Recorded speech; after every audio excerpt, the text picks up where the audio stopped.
you guys. I gotta say, I feel like eating the rich. Does anyone else feel like eating the rich? Is anybody hungry for the rich? I could go for some rich. Just a big bowl, big steaming bowl of rich. Just eat, yeah. Sarah's like, no, I'm all full. Thank you. I want to be the rich. That's fair. That's fair. I think that's a fair response. I mean, not these people in particular. No, they're a fucking mess. They are a fucking mess. Who are they exactly? Okay, usually we chit chat a lot at the top of the show, but I really I just can't help myself. I feel like we have to get right into it. Welcome to the Adam and Andy podcast. I'm one of your hosts, Nicole. I'm your other host, Sarah. And today on the show, we're very excited, super excited to have our first guest on the show. Ray, thank you for joining us. Of course. Thank you for having me. I'm super thrilled to be talking to you about this crazy movie. Mm-hmm. None of us have talked about this movie at all together. No, I saw it with Nicole last night, but all that we said was it was great. That's it. And that's basically all we said. And I also have a lot of things that a lot of emotions about it that I've processed since then. So I think I have a lot more to add to it than that. The funny thing is, so the tickets I bought, I bought the Gucci level tickets. I didn't realize. I was like, oh, these tickets seem kind of expensive, but I bought the tickets and we went into a special theater that I've never been into at Atlantic Station before that had these Barca loungers that you could adjust and they give you free popcorn and ice cream. My goodness. It's called VIP? Yeah, we were the VIP. I bought the VIP tickets apparently. And ice cream and drinks. It was crazy. Yeah, I went to a very sticky AMC. So I'm glad that someone had a good time. Just the experience alone. Oh, well, yeah. Wow, the sticky AMC. I hope that's what they have on the board outside. They should advertise the sticky AMC. Yeah, it's incoming. It is surprisingly sticky. Okay, all right. Yeah. I feel like, I feel like the sticky theaters, let's give it up for the sticky theaters because that just means a lot of people are going to the movies and this theater has been around for a long time and they're just not going to worry about a little bit of soda on the floor. They're just not going to worry about it. And the one thing about this particular AMC is they tend to show the movies that aren't in most theaters. Like when it says in select theaters, this is one of the ones that it's in. Oh, see, I love those. I love those.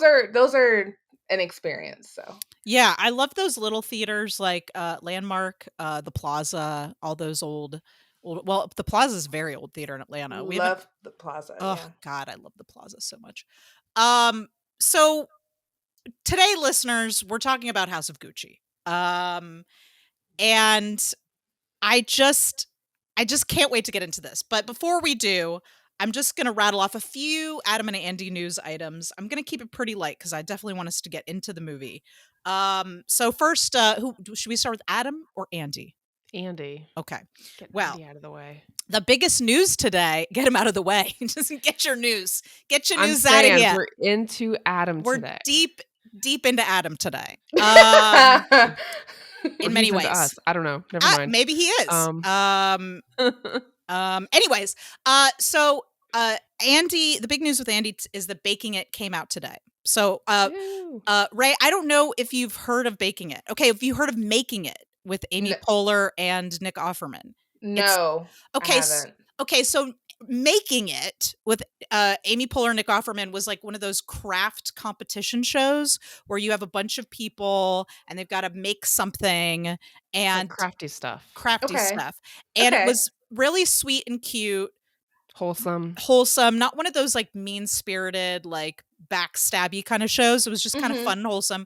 And I guess they decided to produce a spinoff called Baking It with Andy Samberg and Maya Rudolph. And I love her. She's I know. I love her. And I haven't watched it yet because Sarah and I are going to watch it, but we haven't watched it yet.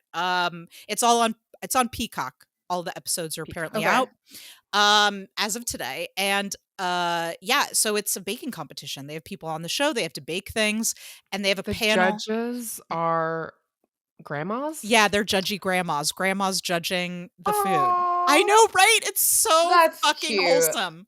Yeah, I love it. I love that. That's adorable. And it's So holiday themed. it's holiday themed. Oh. So Christmas trees and fuzzy sweaters, and I'm sure there's going to be some Hanukkah in there somewhere.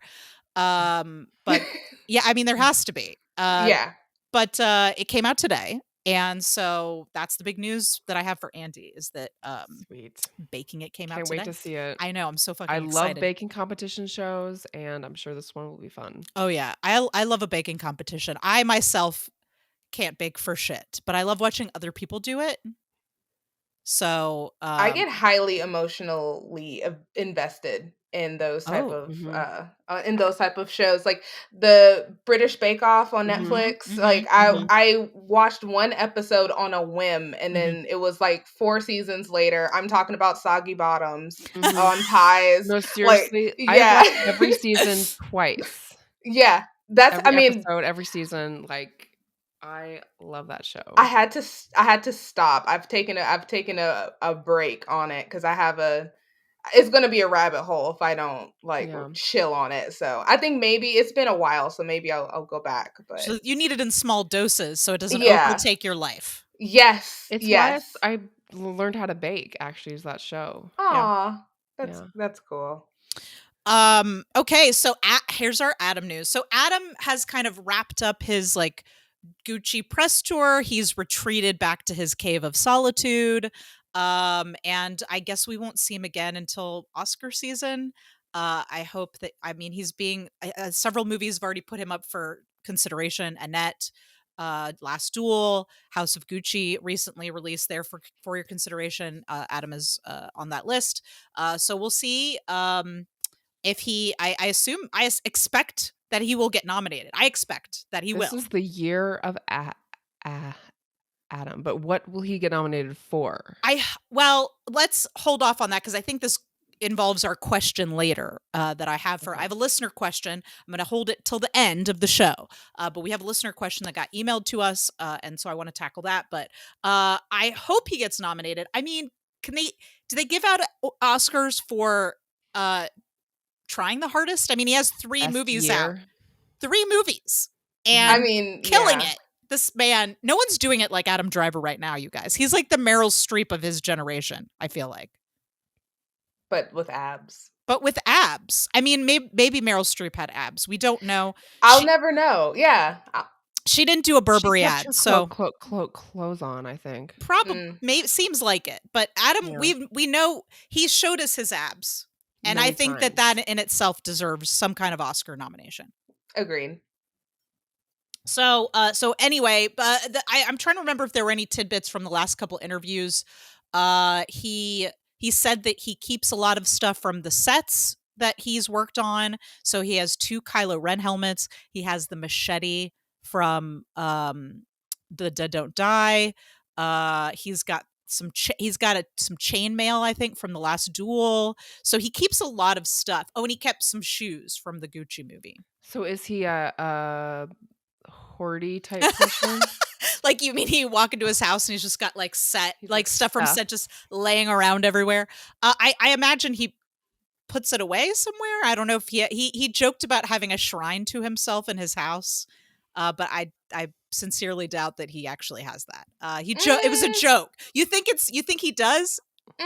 Ray thinks he does. No. I think that he probably does a thing where he like puts it up like art, like has like different pedestals. He probably has a shrine to his movie. Yeah, so I think him. Right. So I think he's got like, the Kylo Ren helmet and a glass dome, and he, has like a canned speech when he has guests. And he about it. And he puts it on sometimes. I don't think he does that for his guests. When he's just sitting around. I was thinking maybe like when he's sitting around watching Netflix, he puts on the Kylo Ren helmet. Maybe. I would 100% do that though. So I would do that. Yes. Yeah, I would do that. Yes, I would throw on a soft bathrobe and put on the Kylo Ren helmet. That's what I would do. Yes. And bake, So that's what I do. That'd be my I don't know if Adam's a baker. I don't know if he's a baker. Apparently he is a birder. Apparently he bird watches. That's something that came out during the interviews. So cute. That is very Sarah's cute. like, he's getting more attractive to me every day. What does his wife think? Like, what is it like to be in the same profession as your spouse and have them just Be Kylo Ren? skyrocket to like the level he's at, and she is like an unknown? Well, I bet she's into it. She's not unknown. She's known as his wife for one She's thing. known in relation to him. But she also does theater. She doesn't really do film. So, I wouldn't say that their level of fame is comparable, but she does work. She works. Well, I'm just saying, how would you feel if Chris was Adam Driver and you were? First of all, I would lick his abs constantly to answer your question right away. I think that, and then once I was done with that, I don't know if I would have time in my day to think about his fame. I just think that would take up most of my time, and then it would be bedtime and I'd take a nap. Yeah. I'm just imagining you like dry tonguing, like, you know how like you just run out of saliva. You're just dry tonguing his ass. I need to go crack a LaCroix open and just moisten my palate. Pour it over him. Yeah, there you go. Okay, Adam Driver LaCroix sponsorship. Get on it. Right. So, to answer your question honestly, Sarah, this is why I am not married to an actor or anyone in the business. Than you. Well, it's partially that. It's that I know that I would be very competitive if I were in a relationship with somebody in the same business as I am. I would be too competitive, and also I feel like we would just talk about the industry all the time, I wouldn't have. I want to have like a normal relationship with a person where we talk about stupid, boring things. Mm-hmm. I don't want to talk about business all the time. So I feel like just for that reason, I couldn't be married. I'm glad I'm not married to someone in the industry. It's interesting that you mentioned that, like only talking about the industry and not talking about anything else, because that does come out in the film that we will be discussing. Oh yes, you're right. Absolutely. That's a good little bridge there. Oh, there was one more thing I wanted to say about Adam's interviews, and I'm not actually done with him quite yet, but so he said in an interview, somebody asked him if he would consider being in a big franchise again, or if he was done with franchises. And he said that it depends, that yes, he would be open to it. He's open to any film, regardless of the size. It really depends on the filmmaker and the script. It seems like he's very director focused. He said numerous times that to him in theater, the writer is the one that is steering the ship. And so he's more interested in the writing or the writer when it comes to a play. And with film, it's the director. And so the director's vision is what steers the ship. And so he's most interested in working with great directors. And that's sort of where his interest lies. A lot of people took this and sort of assumed that it was about Star Wars and that he was saying he would come back to the Star Wars franchise to play Ben Solo, which I certainly would be thrilled if he did. Ray is making a face, so I don't know if she agrees. So I'll give you a minute to weigh in, but I will say that that's not what he said. And as much as I would love for him to do that, I think that the door is open in the sense that he's not closing it, but he's not referring to Star Wars specifically, so it's... Well, he'll be the next Indiana Jones. I wouldn't mind. I mean, I don't know if Indiana Jones is the right... I don't know if he has the right vibe for Indiana Jones. You think? No, I'm not saying actual Indiana Jones. I'm just saying a franchise like that. Oh, like that kind of he's hero. Following in the Harrison Ford footsteps is what you're saying. Maybe. I don't know. I'm just saying I think makes sense. He's a great hero type. I would love to see him in a heroic role. I would love to see that. Yeah. I'm not sure if that's the kind of roles he's interested in. It doesn't seem to be. He's more anti-hero. He seems more anti-hero. Anyway, Ray, I wanted to give you a moment to weigh in on the Star Wars thoughts there, because you were definitely making a face. Yeah, so the thing about me is like I'm gonna make faces. You really don't be persuaded. That. Oh, yeah, no, this means you're thinking about something. Yeah, I was kind of really just thinking, and I was just kind of thinking about how much I hated Star Wars 9 or 8. Oh, the Rise of Skywalker. Yeah, Rise of Skywalker. Many people did hate that. Yes. Yeah, I'm just kind of thinking about how much I would have adored seeing more Kylo Ren. But that's like different story for a different time. But it was just like I feel like there was so many actors that were that weren't used to their full potential in that movie. Okay. But I think Adam Driver was one of the most egregious, in my opinion. Sure. Yeah, I would like to see that story continue, but perhaps better than it was. I mean, we haven't talked about Rise of Skywalker yet. I don't hate Rise of Skywalker, and not a lot of people do. I think it has a lot of problems. I would like the story to continue because I like those characters and I want to see them continue. But I also feel like there are a lot of things I didn't get out of the last movie. I don't feel like I got closure, and I want more of the story. So I guess I'll say it that way. I think that's fair. Yeah. I think the first two movies, because a lot of people didn't like the second of this last trilogy. So great. And I liked it. We just talked about it. That was the last movie we talked about, was The Last Jedi. Oh yeah, I actually really enjoyed that movie. I know a lot of people didn't. But the first and second film really did build up the characters, made me very excited to see their story, and I am interested in their story. So I agree with you there. Yeah, I'd love to get more of that. Yeah. So the last bit of news I have is that the Annette Unlimited Edition soundtrack was released. Annette, I don't know, Ray, if you're familiar with Annette, but it's a film that came out earlier this year, starring Adam Driver, Marion Cotillard, Simon Helberg, and it's a musical by a French director about a comedian. Yeah, it's like an almost like an opera, but about like a comedian and his opera singer wife and this child they have. And anyway, that's the best way I can describe it. It's not cute. Cute is not the way I would describe it. Oh no, it's not cute.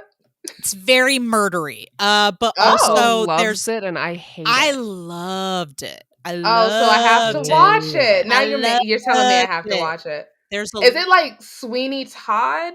No, or is it like in terms of murder? You know, I don't want to say anything else. I don't know that you can describe this movie. It's so crazy. It's indescribable. It's insane. It's crazy, but Adam is incredible in it. Sarah didn't like it, but he is incredible in it. I can agree he was incredible in it, but I hated the movie. I want to watch it. I'm going to watch it. His character is very polarizing, I'll say that. There's a lot of spicy scenes in it, though. A lot of spicy scenes. So, or at least in the first half of the movie. Anyway, the Annette Unlimited Edition soundtrack came out. It has all of the... Is that your dog? Yes, I'm so sorry. She's fine. I was like, what is that? I'm so sorry. She's fine. I hope she's okay. No, there's nothing wrong with her. She's just old. Is she coughing?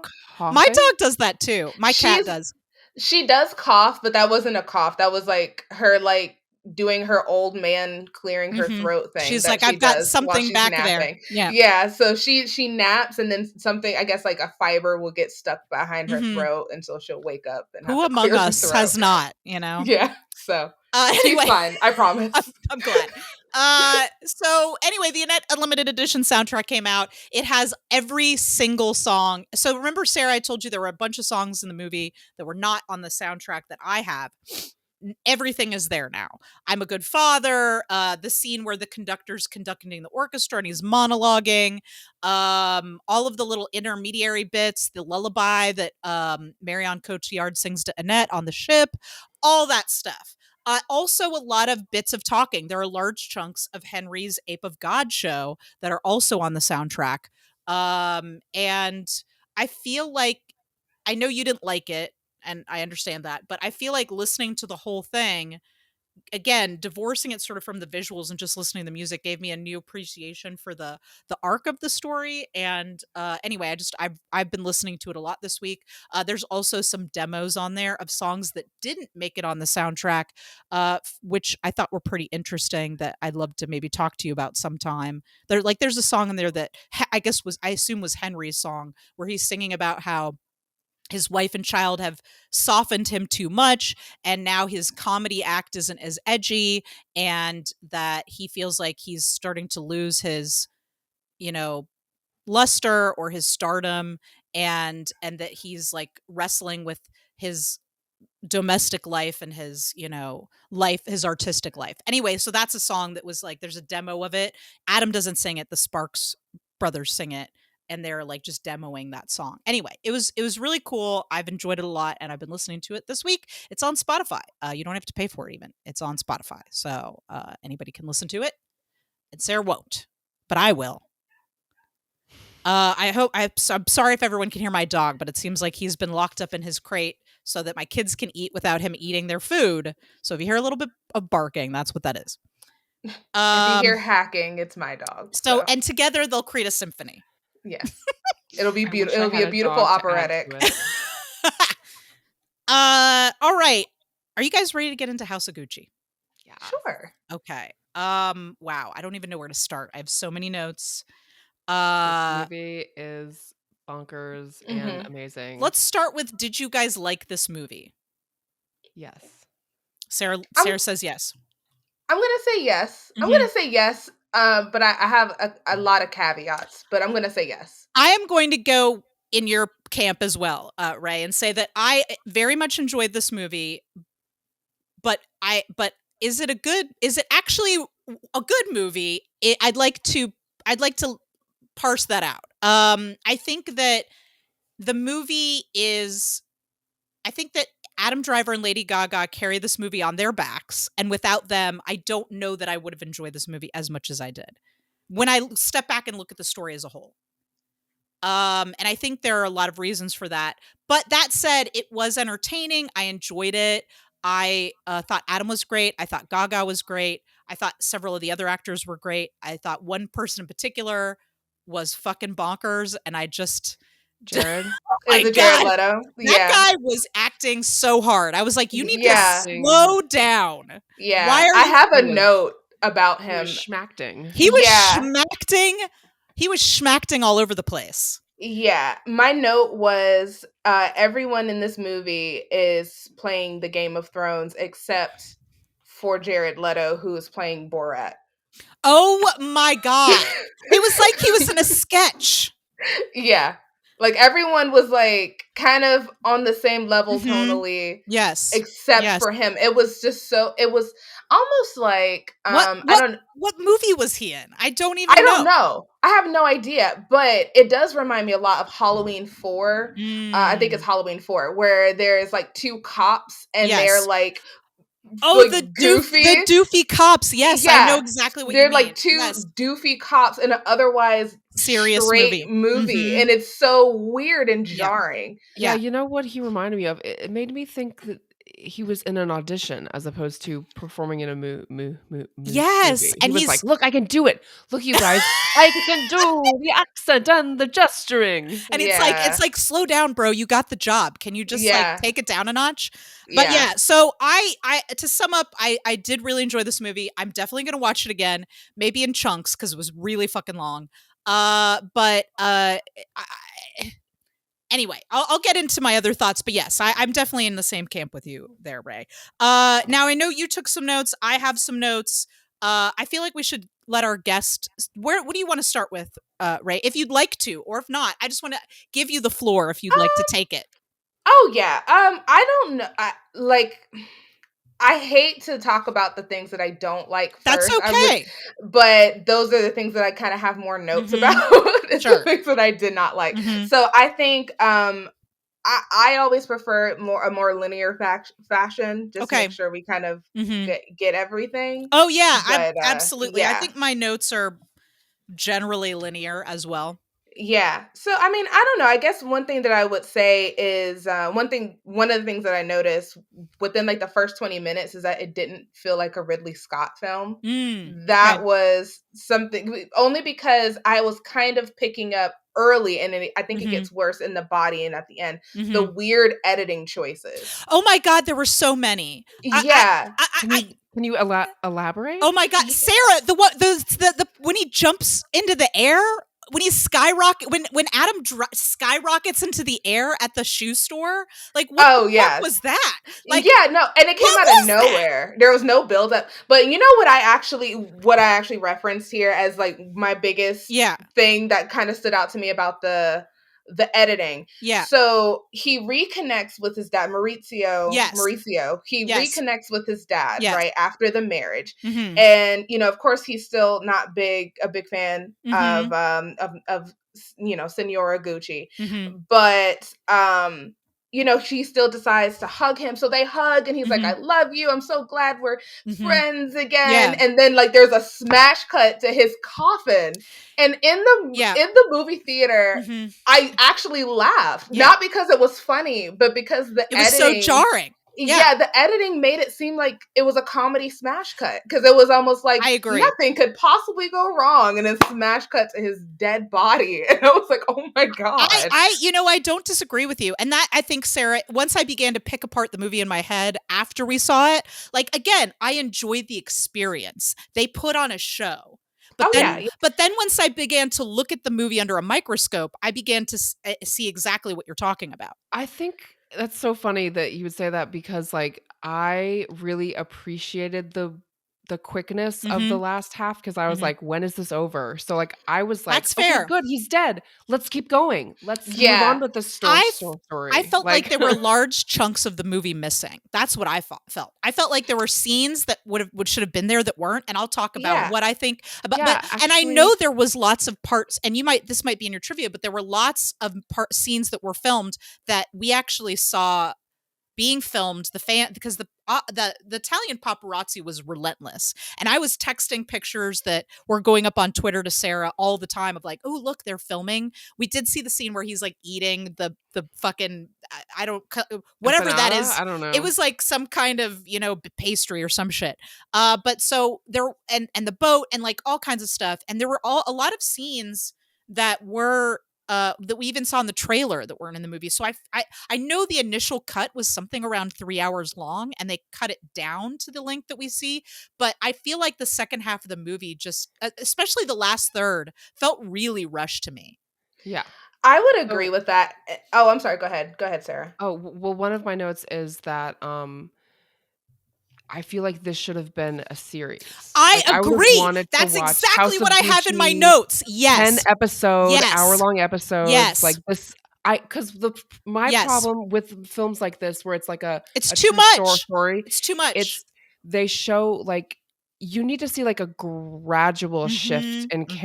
character and then, like and Yes. it just was, like, 0 to 60, like, they're in love, and then they're not, And and then then they're it's just not. dead, and Yeah. Yeah, then, like, it's like yes, yeah. I did not understand, and I'm just we're jumping around and I'm totally fine with that. No. I Yeah. did not understand why they broke up. I'm sorry, but it was not clearly executed. Like Hmm. they were on the same side in one scene against Paolo where he's yelling at them outside the car, and then in the next scene the financial police show up and he goes to the Swiss Alps or what the fuck ever, and then suddenly he doesn't want to talk to her anymore. I was like, what happened in between? Like, why did you like? I don't understand why they're breaking up. Like, I understand that she has been, manipulative and manipulative, but but he didn't have a problem with it before. So you need to show me something. You need to show me that he wants to break away. You can't just give me Yeah. one scene where they have a fight where she calls him a tiny baby man. I mean, you guys back me up on this. You're both in relationships. If every time if we broke up every time I said something that I in the heat of anger to someone, we would I all be don't broken up and I don't divorced. say things Yeah, like I that, also don't though. say things like that. If I'm I being would honest, like I mean, I never don't say that say stuff that. either, but it's no, just a yeah. fight. It's a fight. Yeah, but here's my thing. That or if there's so much, but if we're just talking about that Mhm. particular moment, Mhm. I think the point was the acceleration. Like Mhm. it really did go 0 to 100.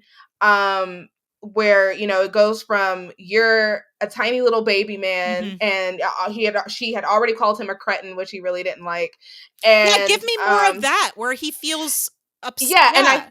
and I think if we had maybe a third example of that before the escalation, but what we see in that scene is, she's saying some mean stuff to him, Mhm. and then, he's like choking her out up against the wall. Yeah. So, I kind of felt like, I don't know, I guess I I feel like think they were yeah. trying to give those movie those like movie points to Shortcuts. these Yes. shortcuts And to that tell really you that their happened. marriage was ending. That really happened. He did choke her against a wall. That actually happened. Well, I believe that, but I wish I could have seen that progression, because it really did, because he wish goes they from had this earned doofy. it. I wish they had Yeah, they earned didn't it. earn They it. didn't Yeah. earn the breakup.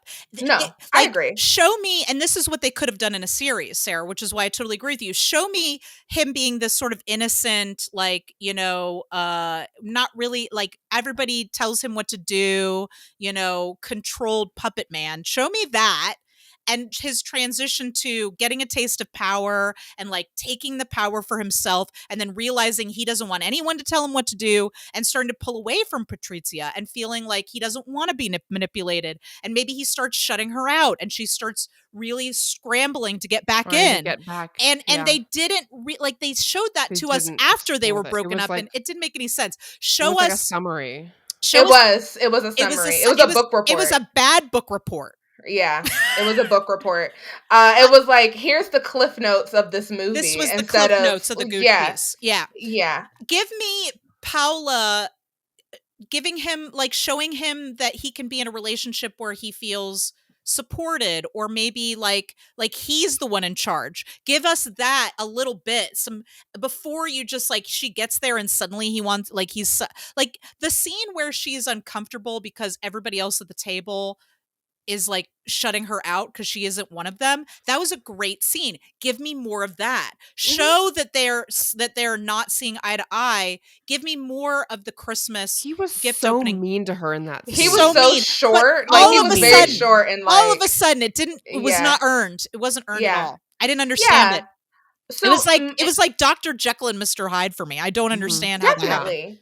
Yeah, It's like, you go ahead. No. It's just like, when I looked back, I took a couple of notes, like today, as I was going through my day, like as I thought about stuff.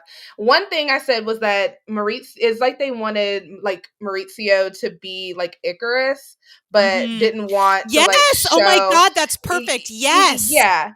And so he was giving me a lot of Icarus vibes, but he wasn't real. There was still like really crucial points of the story that we weren't seeing. Like, we didn't really see why he flew too close to the sun. We just know he did, and then he died, and then that was the end of it. What made him turn from this like sweet, harmless puppy dog to this like ruthless bulldog? Mean, just a mean guy. I didn't mean to say that about bulldogs. Bulldogs are not threatening at all, but you know what I mean. Like, that scene where like she gives him the album, and he's like, "You're humiliating yourself." And I just wish I saw progression. And I, now thinking back on it, it kind of feels like we should have sat with that part of the movie. Like, if it can only make this a 2-hour piece, then why didn't we just? It was a really good first act. I thought the first act was amazing. I loved the first act. Yes. Yeah, I thought the first act was very tight. And I believed them falling in love, and I saw the way that she was scrambling to be part of the family, but also manipulative. And I saw him like struggling with his place in the Gucci family and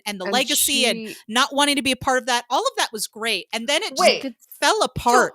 So, okay, first act question for you guys, kind of going into the second act. Were they teasing a affair between the uncle and Patrizia, or no? I don't think so. No, I don't think so. Because I got some weird, like, maybe it's because I feel like the scene was incomplete, but I felt like I was missing something. Like, when they first have a conversation and she says something, well, he like whispers in her ear, like, come to New York, right? And I was like, okay, he's just, maybe that's just what he's just very close. This is just how Italians are. Yeah, and so I was like, maybe that's just the vibe. I can say that because my mom's family is Italian. This is just how we are. We we talk close.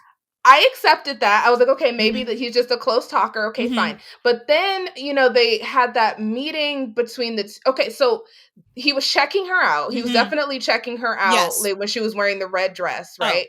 And because she bent over and he was like looking at her legs and all of that. Okay, then they go into a small dark office space where he's like, well, he was like, well, she said something like, I think we need to spend some more time together one-on-one. Oh, okay. And I'm just like, Oh. all of this is making me uncomfortable. I get that. Yeah, I I get was that. like, I get that, but, like, it just I didn't feel any chemistry from them, and no. he also felt like a dad kind of figure, and she felt like a child kind of figure, but not in a, like, creepy sexual way, but I more like guess a I mentor, think what the mentee. movie was trying to do, but they screwed up on. And I'm going to reference. By the way, listeners, if you want to hear a podcast that is a really excellent, uh, obviously you could read the House of Gucci book. That you could do that. But there's this excellent podcast that's I listened to. Sarah listened, I think, the first 2.5 for episode and a half. But I just finished it today. It's called Even the Rich, and it's actually a podcast about different scandals in like rich families or whatever. And they did a 3-parter on the Gucci family. And I have so many things to talk about that got left out of this movie that I don't understand, and we'll get to that. But one of the things that I think the movie doesn't really execute very well is the way that Patrizia was really a integral part of getting Maurizio back to the Gucci family, like getting him back in. And they tried to do that, but I mean, Aldo calls and invites them to his birthday party, but that's not really what happened. Like Patrizia worked very hard to get Aldo to reach out to Maurizio and then to get Maurizio and his father to reconnect. Like she really did that. And they made it seem like it was really more Aldo that was doing it. And so I think what that scene was about was them trying to show Patrizia trying to push Maurizio back into the Gucci business by making a connection with his uncle who seemed to want to be his mentor. And that's what I think they were trying to do. But I agree, it was a little clumsily executed. Okay, so Yeah. maybe I will just run with that, but it did feel weird. It felt weird to me. It Mhm. stuck out to the point where I was like, I need Mhm. to get and I was watching this with my Mhm. husband and Mhm. we talk in the movies. Mhm. I'm sorry, we're that couple. But That's okay. I whispered to him, I was like, "Are you getting some like vibe off of this?" And he was like, "Oh, definitely." I mean, it was Because weird. He was checking her out, which was he maybe it's meant to be like he's kind of gross, or maybe like she uses her Well, sexuality. I don't know. as soon as he realized it was her, he was like, "Oh, oh," like, Oh, okay, he was that okay. is grossed true. out, he was a Okay. little bit like, Okay. ooh, that's Okay. my All right, daughter-in-law," that's you fair. know? That's fair. Or my I niece. think that was Or yeah, he's like, niece, I yeah. think that's fair, but you know what I thought that they were going for? I was Mhm. like, either they're hinting at an affair later Mhm. on that's gonna be revealed at some Mhm. point, or they're just trying to show that Patrizia will use Her her feminine sexuality. wiles. Yeah. Yeah, will use her sexuality to get further, or to get Well, what her desires. they really wanted to nail that point over and over again, didn't they? Yeah, yeah. So I figured that maybe that's what they were doing. Like maybe there wasn't anything, but she knows that he kind of finds her physically attractive, and so Mhm. maybe she was trying to use that. I As don't a know. It just felt odd. Mhm. Mhm. Now, Can what? Go ahead. I just wanted to we totally skipped over the first act and Yes, I how was actually just going to circle back to that. okay, I want to talk about the first act because it was my favorite part of the movie. Mine too. yeah. Um, Can I say something? Or Absolutely. what were you about Please go okay. ahead. Yes, so we see red flags Mhm. of, Patrizia right off the Mhm. bat. Like, the way she just the way she looks at him Mhm. as soon as she Knows that likes he's a him. Gucci. No, Because I no, as saw soon her as eyes light up when he said, "I'm." When they're meeting at the bar and he introduces himself, and she's like, "Oh, a Gucci, did you say?" yeah, yeah, so, like, the way she looks at him Mhm. is just very like, you can see the obsession beginning, and then she Yes. kind of stalks him and then, Mhm. like, plants Yeah. herself and then, like, is like, "Hi, like, how did that's so great that we met," and, like, I was Mhm. like, "Okay, this is someone who can get Is obsessive. Yeah. obsessive and That's stalkery fair. I'm and" glad that you noticed that because I was thinking more about her calculation, but you're right. Like, I think obsession is a big thing for, and again, we're talking about Patrizia, the character, not the actual person. But you're right. I think that was some good foreshadowing And there. I like how that came back, like to Maurizio's Hmm. like disadvantage. Like Hmm. you could argue that it was like she was Hmm. always secretly Hmm. pulling the strings, but Hmm. like I just kind of thought it was like, yeah, she tracked him down and found him Hmm. earlier, Hmm. when they were budding Hmm. romance, and then she came back at the end of their Hmm. romance using the Yes. same tricks, Same tricks. Yeah. Mhm. I will say before we say anything else, I just want to say that I am head over heels in love with Doofy big virgin energy Maurizio. Like, I was like so charmed by him. I have never seen Adam Driver smile this much in a movie. Yes. Sarah and I Yes. kept giggling like little schoolgirls. We were like, We were like Yeah. squealing and like poking each other every time he smiled with the dimples. And I was just like, his big virgin energy. Like, I could not get enough do you of think it. he was of not in real life though? Well, No, I think they were trying to portray him as definitely innocent. inexperienced. He was Yeah. inexperienced, which is, I think, by most accounts, the way that he was described in the book. The history of is that he was actually. Here's some things that they didn't work into the movie that I wish they would have, and that is that his father was very controlling. They hinted this, but his mother died when he was very young, and his father was so.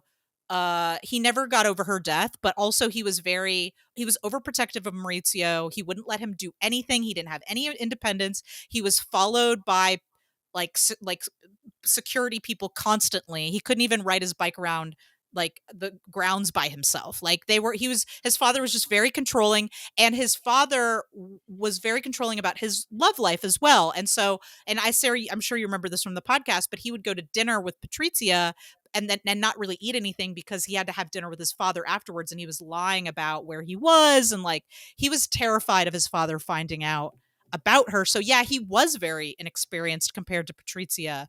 So I think that's what they were trying to portray there. But God, he was so fucking charming. Like, I wanted to wrap him up in a little cracker and put him in my pocket. Like, I'm so in love with him. Like, I was just so in love with him. Yeah, I thought he was absolutely precious in that. And I agree. Like, I don't think I've ever seen Adam Driver smile that much. And I was like, oh, he actually has a cute smile. Like, I didn't know that he even like had like those side dimples. And I was like, no. In the first half, he actually reminded me of my partner. Aww. His awkwardness, the look on his face when she tells him she's pregnant, like his just like the way that he's just like ready to give up everything to be with her, and he just wants to iron his pants like a good little house husband. Like, I want to talk for 1,000 years about him in those dickies. Yes, when he was spraying, he was like, "Look, he's like his favorite." It was like the best time of his life was that whole day. I know. He's playing around, spraying the guys, and he goes in there, bangs his and then wife. He gets to rail his wife on the desk. His little dance in the break room. It looked like it was like, where's this table? Right, his little dance when he was going away from the football game to go nail his wife in the break room was like. So fucking charming. Like, he's just like, it was really cute to fuck my wife. Yeah. By the way, I don't know why. I don't know why. I mean, I don't know what director started this trend. I'm trying to think back in my archives. I don't know if we can give Leos this and Annette or what. I don't know where this came from, but Adam Driver's characters always being so willing to eat pussy, like in every movie. Okay, like, I noticed that. I made a note. I was like, wait a minute. I hope this trend never ends. And I didn't know it was in other movies, but I was like, I was like, he must have really liked eating out like the character. Can I drop a yes, please here because I yes, have please. to. I yes, just can't please. hold it back anymore. That intimacy scene was improvised by Adam and Lady Gaga. Wow. Like that was like they just went at it, and then apparently like then they were like, Ridley okay, Scott didn't Ridley Scott tell her to fuck him like a man? I feel like I read this somewhere that Ridley Scott said that he told Lady Gaga to fuck him like a man. Well, I don't know about that, but I will say that I did put in my notes, okay, power bottom, because right? I was like, okay. I was like, all right, Lady Gaga, I see Listen, more pussy eating in movies because, you know, I've had my entire life having to watch women go down on their knees and give a blowjob, and that's totally fine. I'm okay with that. But like, let's give it for the ladies, okay? Adam Driver is trying to tell us something. He's out there. If it's coming in, like, if it's in all of his movies and that was improvised, Adam Driver wants us to know something. Twice, he did it twice in this movie. He did. Twice. He did do it twice with two different women, so he doesn't discriminate. Which is He's doing the hard work out there. He's changing society in a positive way, and I am here But for it. you have to go down first. Yeah. Yes. It's a You labor have of Yes. to. love. Yes. And I'm glad that he is carrying the torch for pussy eating. Please Yeah. I don't let that appreciate it. torch go out ever. You're doing God's work, Adam Driver. So I'm in love with Maurizio. I absolutely adore him. The family dynamic feels very relatable to me. My cousin Sam went with us to see this movie, and after we were like, I immediately leaned over her after the movie was over, and I was like, that felt like Thanksgiving. I don't know about you. And she was like, oh yeah, absolutely. Like this totally is the dynamic of our family. All the hand gesturing, the close talking, the like, and this isn't even my Italian family. I'm talking about the Jewish side of my family now. So I've got like multiple. I'm just saying, like the loud talking, the like, the family emphasis on family and the legacy and like all of this shit. I feel like was very relatable to me. And I would have liked to have seen. I feel like they wanted to have their cake and eat it too, because in a feature film, they really should have just focused on Maurizio and Patrizia. Like they lost sight of that towards the end, and they were trying to insert all this family intrigue, which was great, but they also didn't really fully execute on that. Like Yeah. that was Yeah. also very confusing. And so again, I would like to say that if this were a series, we could have spent more time on the family dynamics. I mean, first of all, there are like many other family members that were not Many other a family bunch of members. like Aldo had like 4 kids. And I think Rodolfo had 2. I think it wasn't it Yeah. Maurizio and his Yeah. sister, Yep. and Maurizio and Patrizia had 2 daughters, and like it's just like, first of all, I There was were sitting lots of there family. Yeah. and I'm like, there's no way. Like, I come from an Italian family. There is no way they had 2 kids and that's it. I was like, there's no way it's just Paolo and Maurizio. I'm not buying this shit. There's no way. And I was right. And so I don't know why they left out all these other brothers. I mean, It's too much. it's too much, but they were part of like, anyway, it's weird to me that they weren't even there in the background. So this needs to be like a 50-part series No, where you no, explore every person. I think you could have in the done 6 family. episodes and 6 like 1-hour episodes, and I think that would have given us what we needed. I mean, a lot of times I didn't know who was pulling the strings. Like Yeah. who sent Aldo to jail? Was it Paolo? Was it? Am I supposed to guess? Because it It wasn't was satisfying. Yeah, Yeah, no. I feel like they ended up just kind of telling you a lot of it, because I think they do just explicitly It say wasn't like Maurizio. It was Paolo who no, sent it his was father to jail. Paolo, but Maurizio was the one. He told Maurizio. He gave him Mhm. the paperwork, and then was like, "Well, should we do it?" And then I think they should have kind of stayed with that scene, because Mhm. there was a scene where they were talking. But I think within that scene, that Maurizio like convinced Paolo to like pull the trigger on it, because I know it was Paolo. They did make it Okay. pretty clear later It on was when he was on the really phone. confusing to me. I didn't know who did it.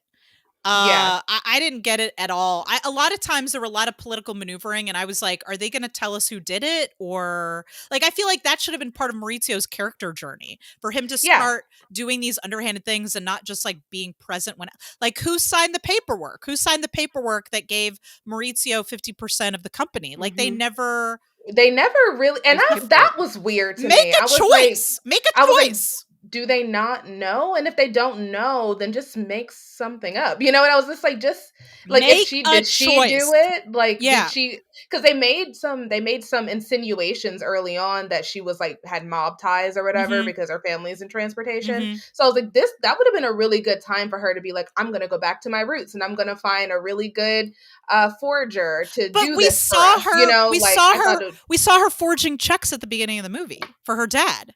yeah. So, So or we could have just seen her do it. I feel yeah, like we should have seen. I needed a more physical tie, I think. they needed to make it clear. I feel like it was lazy that they didn't. Yeah. Mhm. Like, I think the stronger choice is to tell us who did. Like, let us know, because it Mhm. matters who did it. You know. But yeah, I would say that I would have liked to see. I don't know. I feel like this, like you said, they should have just made a choice. You Mhm. know, where either we're going to sit with their relationship and Mhm. the, you know, and the like We're how gonna it watch degraded. Yeah, we're gonna watch the rise and fall of this Yeah, relationship and how power corrupted both of right. them. Like, let's focus on that, or the And I thought that family would have been, drama. Not You can't have both, it's too much. yeah, I was like, either they were gonna take that approach or they'll do like the Scarface thing where it's just like a general overview of his life. But even then, it's still tied together by his character arc, you know? So it's like But we it gotta wasn't. stay with Like, I don't even somebody. feel like he was the main character. Like, I feel like she was Well, I'm more. talking about Scarface. And Oh, okay, yeah. okay, okay. Yeah, and like how we follow that, you know, we follow the main Mhm, character all the way through and we see that the story mhm, progression. So mhm. and I agree, we didn't see that Yeah, no. in this. So it's like I don't feel like I didn't know who to follow Mhm. and who I needed to really care about. We got So, Yeah, we got a lot. Like, this first half was really strong because it had a objective, which was to get Patrizia and Maurizio together and show that they were in love. And then once he became part of the business, it started to fall apart for me. I agree. And I because I think they were just trying to do too many things. Mhm. Now I do have a question for you guys that I was pondering actively during the movie. And I think this also, we can circle back to some of those editing choices that you were talking about earlier, Ray. What is the tone of this movie? That's a good What question. is the tone? Is this a drama? Is it a tragedy? Is it a comedy? Is it a soap opera? What is the tone of this movie?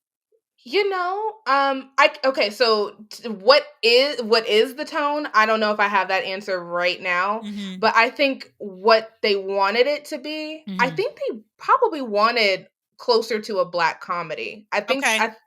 I think that's what they wanted because Mhm. there was these weird comedic beats to me. I read Mhm. them as comedy Mhm. because they were a little absurd within the narrative that they Yeah. had created. Yeah. So it felt like comedy to me. Can you give some examples? Yeah. So I think the biggest example I have is definitely Paolo.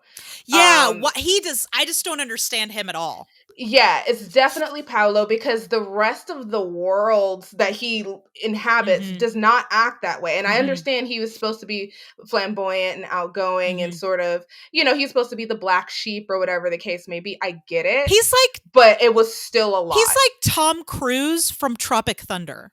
Yeah, he Like, was what doing the fuck?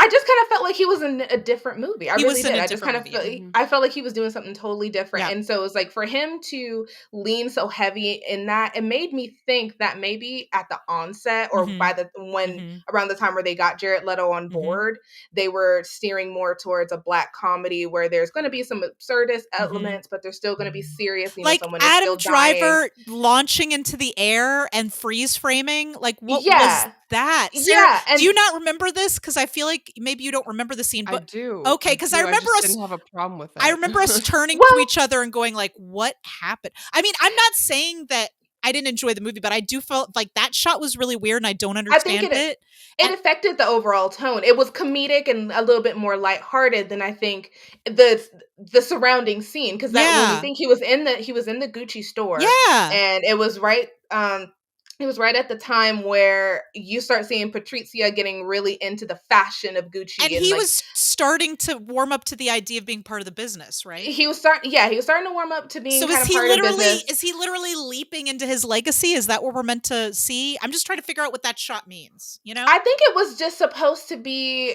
maybe a representative of I don't know. I'm not even going to pretend like I know, but it just felt tonally Sarah's like, "I don't give a weird. fuck." She's It like, I felt just enjoyed tonally watching weird. Adam leap into the air, like, "Okay, basically that's I'm not it. saying I didn't. I did Just enjoy the that. pure value of I him did jumping in the air, like that's fine. I just don't s- know what it says about so the many movie's limbs. tone. So many limbs. So many Yeah. limbs." The other shot that I thought was really strange tonally was when when Maurizio and Paola are on their date at his penthouse, and then they cut back to um Pina, yeah, it's Pina, who's played by Selma Mhm. Hayek, who's having some Yeah. kind of psychic vision. Vision. And I was like, are we in an Yeah. M. Night Shyamalan movie now? Like, what is happening? Like, Well, and it was that really seemed out of left field to me. Like, I think you could have just cut to I want to a talk scene about of that her though. reading the cards again, Yeah. and like Patrizia asking her, "What do they say?" And like that would have made sense, but like Can what Pina. remind me of that? What was So in the dream? Maurizio, this is after they're separated. So Mhm. Maurizio and Paola are on their date. This is like when she's sitting on the couch and he's like, "Oh, you can make a mess of my couch because I'm Yeah. about to. And they're Make a like, mess on I'm about you. to make a mess on this couch. And No. so that's happening, and then they cut to a shot of it's like tracking into Selma Hayek, and she looks terrified and Like upset. crying, And Oh, like yeah. tears. remember I turned to you and I was like, what the fuck was that? I And turned to then you and said that. And then they cut back to the date, and then they cut back to yes. Patrizia, and she's like, where is he? And I'm like, Yes. is she, what is happening? What is And then happening right now? so The that's psychic part of connection. the weird editing that I'm Yes. talking about. Yes. But also there's one shot within that scene that is like, is she supposed to be there? Because Yeah, I was wondering that it's too. like a over the shoulder sort Yeah. of, like it was like an over the shoulder movement. Mm-hmm.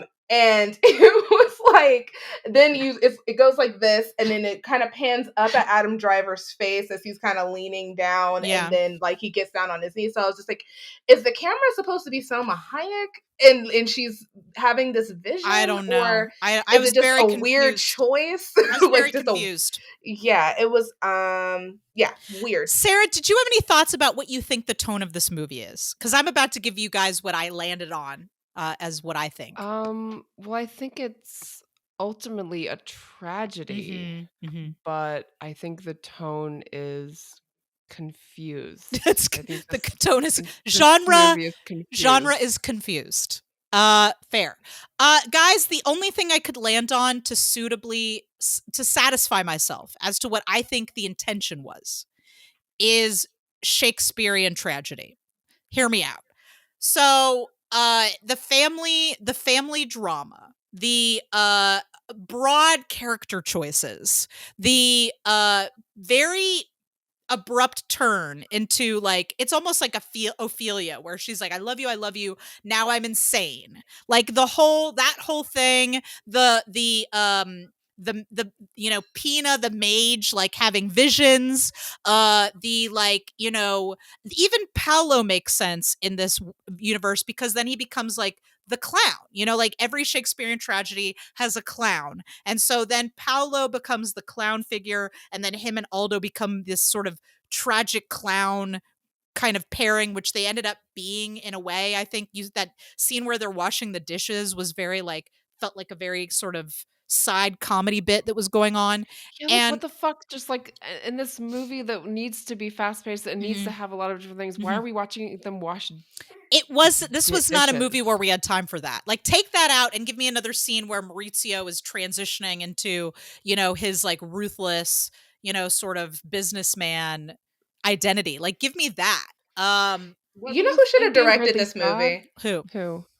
I think it should have been the Coen brothers.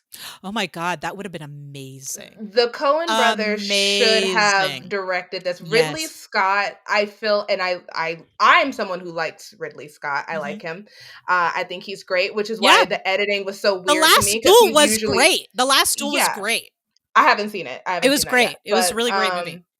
I feel like he's way more deliberate and intentional with Mhm. his shot Mhm. choices and with his I know he's not the editor, but Mhm. he does have a vision on how Mhm. he wants it to play out. Mhm. And it just didn't feel like him. It kind of felt like, I don't know, maybe like he just wanted to play around with Yeah, it something. did feel a bit like that. Yeah. Yeah. Also, there were so many shots of people getting into and out of cars, shot from Oh like yeah. behind a door. Although Yes, it's the same door. It was the same door. I tell you what, I would pay a whole another movie ticket price just to watch Adam Driver cram himself into that Lamborghini again. Like, just to fold his massive body into that Lamborghini. I would pay for the VIP tickets at Atlantic Station just to watch that again. I'm just thinking about his giant frame on that bicycle, and we have to like he was on this like average sized bike, but he's so and his big. knees are just like Yeah, bobbing his up and knees down. are hilarious. Oh God. Oh I'm my gonna cry. god. It was at I noticed it at the beginning, and then it came back at the very end, and I was just like, "He is so big for that bike." Like, I don't know what they should have done Get him a there. large man's bike. Get him a Yeah, I think large man's bike. they needed to get him a bigger man's bike because that Yeah. was too average for him. Oh boy. I think we need to start rolling towards the end here. I Here's my next question. How many times am I going to have to watch Adam Driver die this year? I'm just posing the question. 3 times. How many times am I going to have to watch Adam Driver die? Does he die in Generally. Annette? He doesn't die in Annette. Annette, Okay. he just He should. he- He should. I want to talk about Maurizio's death. I don't know how you guys felt about this, but I did like that they bookended the movie sort of with his first day and his last day and his last day. Even though he looked comically large on that bike, I did love his sort of the freedom. Like it almost like we had this sort of we saw this sort of private moment of him where maybe, which I didn't have context for at the beginning, but I'm feeling like maybe in trying to interpret how he was feeling at the end, that maybe the idea that somebody was going to buy the company from him meant to him that he was finally going to be free, maybe. And he seemed very carefree in that moment. Okay, well, they buy my company and I get the money and then I just live my life. And I feel like maybe that's the implication there. But again, Adam Driver knows how to die good. I mean, that's all I can say. I It actually was was, so I was, it was such it a was upsetting. sorry. No, you go ahead, please do. No, yeah, it was like he was he did a really good job of being a regular person who's Mhm. not around guns, who just is Mhm. kind of like, and tries to like Yeah, protect himself shield and himself. God, the way yeah. that he bunched up into a little ball like Yeah. that, I Yeah, it like. Yeah. was brutal. I It was was like, "Wait." it was not He graphic was or gory, but it so was just like so sad. I was so Yeah. sad. sad. Even though by then I felt like he was kind of a dick. To be honest. Yeah. Not that he But, like deserved to die. He didn't deserve yeah, to I was like, die. I don't know if that was a No. murderable offense." Like, No.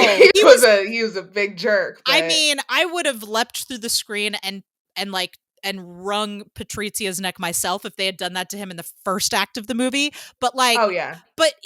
so I'm not saying he deserves to be murdered in cold blood. I'm just saying like by that time he had definitely transitioned into more of that ruthless, like a little harder to sympathize with kind of person. Yeah. But in that moment when he was being killed, he again he felt so. I mean, he's not a small person, but it spiritually just felt so small and helpless. Mhm. And I just really felt for him in that moment, and I thought that Yeah. scene was very well executed. Yeah. Yeah. I will And, say ooh, that I I can't believe I said really executed. That's not what I meant. You know what I mean. It was well shot. yeah. Oh, God damn it. Um You know what I mean. It was yes, we know what you mean. ugh, We do. it was well filmed. I It was well filmed. Anyway. we got I really did the last half feel for Patrizia a lot because I Mhm, know what it's like to have someone just like shut you out and you don't mhm, know why and mhm, you're like trying to mhm, figure it out, trying to get them back mhm, and you're just like, why are they so cold to me? mhm, And it's mhm. just like it's breaking and so I guess I kind of felt bad for her. Even though she had done that too, like she Mhm. had done a lot of that to Yep. herself that like she kind of was so aggressive and manipulative that it drove him away. But also like Um, she was an ambitious woman who, like many ambitious women of her time, had no outlet for her ambition because women were not allowed to be big players in stuff like that. And so mhm, like her only place to put that energy would be as his they didn't tell us this in the movie, but in reality she was actually a she was employed by Gucci as a chief advisor. Like Maurizio did fire her in the time when he took over and decided to separate himself a bit more from her. But for a while there, they were a team, and she was employed by Gucci as a chief advisor. Um, did did you feel any similarity between this movie and The Eyes of I did. Tammy I Faye? did, except for the movie, and we saw. So Ray, we watched The Eyes of Tammy Faye and talked about it on The Feminine Mistake. I felt like The Eyes haven't of seen it yet, but I adore Tammy Faye, so I will Oh, be you should. watching It's it. a great movie. I felt like The Eyes of Tammy Faye really made that arc very clear, and this movie Mhm. didn't. And I think it Yeah. was because that movie focused exclusively on Tammy and Jim. And Mhm. this if this movie had chosen to focus exclusively on Maurizio and Patrizia, I think they would have had the success in terms of executing. And I'm using that word in terms of how the movie was made, executing the story. They would have done it better, I think, if they'd chosen to do that rather than try to focus on all the family side drama as well. But yeah, The Eyes of Tammy Faye, the narrative arc was very much more clear in that movie because they focused on those two characters Yeah. exclusively, I think, and everybody else was really just a Yeah. No, I supporting mean, I character. wasn't talking about the films, I Mhm. was talking about the stories, Oh, like, the sure. how the rise and fall of Mhm. those Mhm. relationships and Yeah. how the women tried to get some kind of control Yes. in the Mhm. business Mhm. aspect, and the husbands were like, Mhm. "No," like Yeah. I mean, yeah. again, it's like those women, that was really all they had available to them, was to be the wife of somebody who was powerful and then be able Mhm. to be granted a seat at the table that way. That was really Yeah. their only option. Yeah. Two things that happened in real life that didn't happen in this movie that I wish had. Number one, as I said, he did really choke her.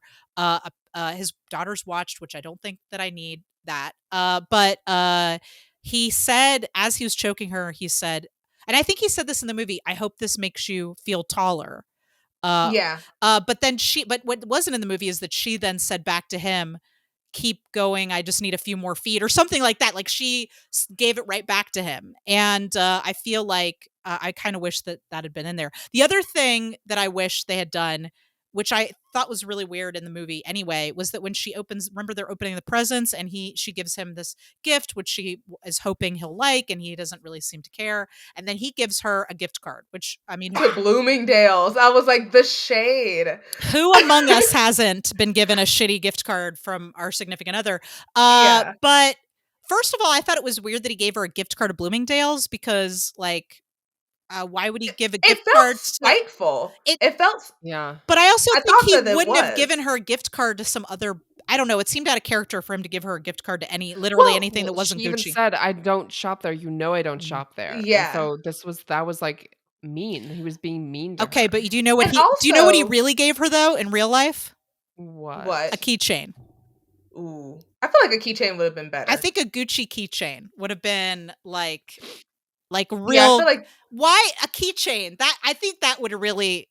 well, I think it would have tied back to her monologue in the Mhm, beginning when she said that people like spend their whole lives mhm, trying to afford the mhm, second cheapest thing in a mhm, Gucci store. mhm. So it would have been cute Yes, if it came back as in like yes, she something real cheap from the Gucci store and yeah. that's like her final straw. That probably would have been interesting. But the Bloomingdale's thing felt spiteful to me because Bloomingdale's, I don't know, I mean, you guys probably know because you're a little bit older than me, I but am old. Macy's and Bloomingdale's were kind of like neck and neck. Mhm, mhm. But like Bloomingdale's was like the Burger King to Macy's McDonald's. Like Yeah, it was it was not so Gucci. yeah, so I felt like the Bloomingdale's felt like a deliberate jab. Like Mhm. you, after this divorce, you may not be able to afford Macy's, but you might be able to afford Bloomingdale's. Like I don't know. That's Yeah, how it made okay, me that's feel. that's fair. But yeah, I would have liked to have seen her pull out that Gucci keychain because, That would have been and great. I feel like to him at that point that she only was married to his name and that was it. Yeah. Um, Well, for me, like, all those scenes after they have, like, a falling out where, like, that where they have to, like, perform in front of their daughter mhm, and, like, pretend that everything's okay, mhm. like, that just breaks my heart, just They stayed seeing married for that. several more years, and, like, this is the and you this is the part of the podcast I don't think you got to. They stayed married for a couple more years to keep up the appearance of being married. He didn't see other women, but he didn't stay in the home. She stayed in a separate place. They went out to parties together. She was and in fact, that whole trip to the skiing trip. The Swiss Alps Yeah. or the skiing trip. Okay. Oh, wait, no, it was, Because that was a different. This I think the skiing trip was different. I don't think that yeah, was the she same thought trip. that she was hoping that trip would be a trip of reconciliation, and instead and it wasn't. Also, it wasn't his lawyer, and I know why they went with the lawyer because he's a character we already know, but it wasn't the lawyer that told her that he was leaving her. It was his doctor. He sent his doctor to tell her that he was leaving her. And she was like, "Why did he send you?" And he was like, "I don't know, maybe because he thought you might want these." And he tried to give her some Valium, and she was like, "Get the fuck out of my house." um Oh Also, gosh. we didn't. I think we touched on this, but I feel like it needs to be said that Patrizia is a garbage person. Who should have rotted in jail a lot longer than she did. No matter how angry she was or hurt by what happened, you just don't hire somebody to shoot your Yeah, ex no. husband in cold blood. You just don't do that. No. No. No, that's a big no. No, Mhm. Patrizia. But I guess for me, I just I wish I guess I just wanted more. I don't know, Me because like too. even because I couldn't even really sufficiently dislike her. I Hmm. couldn't I mean, not that I liked her or I No. condoned her actions or anything like that, but But I don't feel I like the movie had made a decision as to how it wanted me to feel about her. Like, am I supposed to right. sympathize with her? Am I supposed to hate her? I don't. It's like they couldn't I pick. think I think they wanted her to be, somebody who you could be like, Mhm, I can see where you're mhm, coming from, but it's still wrong. It's mhm, still very, very Mhm. wrong, and you mhm, deserve to be punished. mhm. I think that's what they were going for, but I don't know if they really stuck the landing, at least for me, No. because it still felt like she loved him to the point where she wouldn't do that. And it Mhm, still didn't seem like she would have done that. So So I feel like mhm. mhm, here's what I think mhm, that what actually happened, because like when I first heard about the story, I was like, oh, it's a vindictive, like he divorced her, so she's getting revenge on him. Seeing this movie, it felt more like the obsessive, like mhm. if I can't have him, then no one else can. I Then he definitely can't think that's exist the without me. movie. I definitely think that's what the movie tried to do. But she did live in real life quite happily for several years without him until she started to run out of money. And then it seemed like he was getting to the point where maybe he was going to marry Paula. And a lot of people think she had him killed because she was worried that if he married Paula, then the inheritance would go to her instead of Patrizia and her daughters. And so a lot of people think that was her motivation for killing him, and because he basically ran the Gucci company into the ground, and he had to sell his shares because he was not good at running the business. He basically yeah, he was not a good businessman, and a lot of people think she was mad that he destroyed what she felt was her life's work. But they played it like that, Sarah, that it was a love obsession. I think that's how they played it in the movie. Yeah. I don't So know. they just got it all wrong. They Yeah. just made up shit. I kind of wish that they went more closer to life then. If that's because I felt like Yeah. they didn't really want to stick with their emotional Hmm. ties halfway through the movie anyway. So just make it monetary. Like just make it something, because when you make it that Yeah. love, and then Hmm. the last thing I see her Hmm. like making this book Yeah. for, look Yeah. at our child. It just Hmm. didn't seem like her. She loved him a lot, but it didn't get that like, What's the I love you final so much, straw? I'll murder you. What's the Yeah, it final Yeah. didn't. straw? Yeah, Maybe it just kind of felt like, like "Oh, now I'm gonna kill you." I'm like, "Why though?" or do we need Like, do Yeah. we need a scene where she finds out that he's about to propose to Paula? Like that would have made sense. Like that would have been a good final straw for me. and that would have been good for both Yeah. narratives. If they're Mhm. going for the financial, it works on that Mhm. level, but it also works on the As emotional he's moving level. on. Yeah. Yeah, because it's like, "Okay, well, I love you, but you've moved on, Mhm. and so now I'm Now I gonna have to take kill you you. out." Yeah. Yeah, now I have to kill you. I Mhm. don't know. It just, I The needed end of more. this movie, the third act of this movie felt like when I'm writing a term paper and like the sun is coming up and I have to turn it in and I just got to get out that last couple of pages. That's what it felt like to me. So again, I want to reiterate that I enjoyed this movie. I thought Adam was fantastic. I thought Lady Gaga was fantastic. I don't think I would have enjoyed this movie quite as much without them. So I feel like the Mhm. real the real draw of this movie is the actors. Mhm. And I also liked Al Pacino and Jeremy Irons. Like, I know a lot of people were like, Al Pacino is over the top. It's like, that's Al Pacino. This is what he does. I I thought he loved was I thought Al he great. did. Pacino's reaction to, Jared Leto selling his shares. He was like, Yeah. "No!" Yeah. I also, I actually thought he was I great. I did thought it was too. I did perfect. too. He Yeah. he was just the right amount of buffoonish without crossing into Jared Leto territory. I also Yeah. Yes. I also really liked his reaction to finding out that Maurizio was trying to buy him out, that he's the one who gave the guys the shoes. Like that the shaking hands where he just gave up. He's like, I give up now because my protege is turned against me. Like I thought Mhm. that scene was really good. Yeah, Yeah. because I felt like he was fighting it all the way up until he Mhm. saw Maurizio, and he was like, Mhm. "You know what? All right, because Yeah. if you're not gonna stand up for me, Yeah. then, what's the point at this point? But, yeah, I thought Al Pacino did a fantastic job. I Mhm. think, it was The actually, lawyer, like, the the guy 3 that of played the them. lawyer, great also. We didn't talk about him, but I thought he was excellent.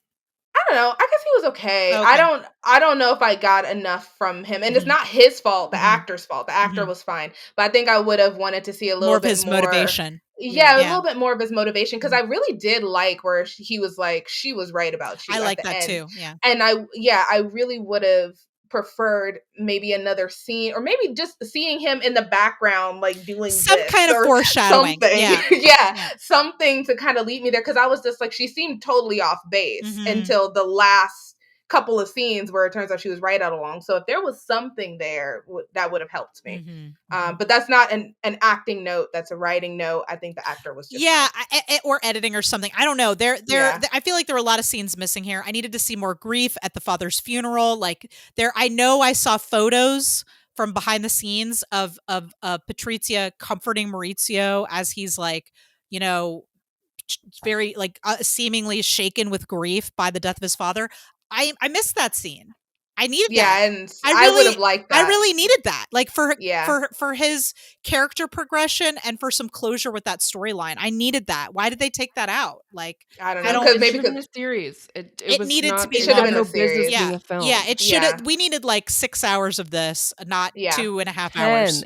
10 hours. Sarah's like, give me This 10. is a 10 I need episode at least series. 3 to 4 more pussy eating scenes in order to See, I complete was the gonna say story. like I would say 8. I would say a solid 8 because I feel like Mhm. if we get to 10, it might get to like learning about the uncle's nephew's bake sale or something. Like I just feel like it would get a little The bit too in the infighting, weeds. the We would infighting get at the bake yeah. sale, there's, like, a lot of Yeah. double crossing. But I agree. It definitely should have been a series. I Mhm, would have loved to see. I know we didn't talk about this, but when you mentioned that Jeremy Irons, mhm, the dad, was mhm, actually really super controlling mhm, over Mauricio's life. mhm, That kind of went through to me mhm, because I am also like the golden child who mhm, can, mhm, who is has to be protected like a hothouse flower. mhm, So like mhm, that was also a little bit like my upbringing. So mhm, that scanned to me. But I think if that wasn't clear enough in the movie, then it should have been mhm, because I do think it's an integral part of mhm. the beginning of his story arc. Mhm. So The I will other say that. thing that was completely absent from this movie was Patrizia's mother. She had no Mhm. lines, and Sarah, I'm sure you remember from the podcast, they could have really set her character up in a great way. So Patrizia's mother was a waitress who was the mistress of this rich truck owner guy. Obviously not rich enough for Maurizio's father's standards, but and Maurizio Patrizia was born out of wedlock. So for years she was couldn't didn't have her father's last name, and then later in life when she was a teenager he married her mother, and then suddenly 'Cause his she wife died. because his wife died, so suddenly she came into money, but even then she was never accepted in these social circles because she started her life as a child out of wedlock. So and also her mother was this very like hard ass, like always pushing her, like uh to marry somebody with a name, and like, I did my job, I got us a good life, now it's your job to take care of us, you have to marry rich and you have to marry into a good family. And I feel like knowing that about her would have given us some a little more dimension to that character. How would you guys have felt if they combined for the movie, Hmm. if they combined the mother's character with the fortune teller? Like maybe like Mm. maybe she's like I also it in has like a witchy gift and they just kind of smack because I feel like that would have been nice if we got a hmm little bit of more of her where she came from. hmm All I knew was that she was hot. hmm Yeah, I think that was the only that thing was that all they really was gave us as her translating. backstory. Yeah. That was it. We got Yeah. she's hot. That's it.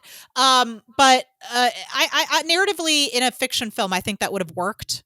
But not. But because the real life Pina was Oh, actual part of person. the murder, then Mhm. I don't think they could have done that. But anyway, final thoughts on House of Gucci. Would you recommend to a friend?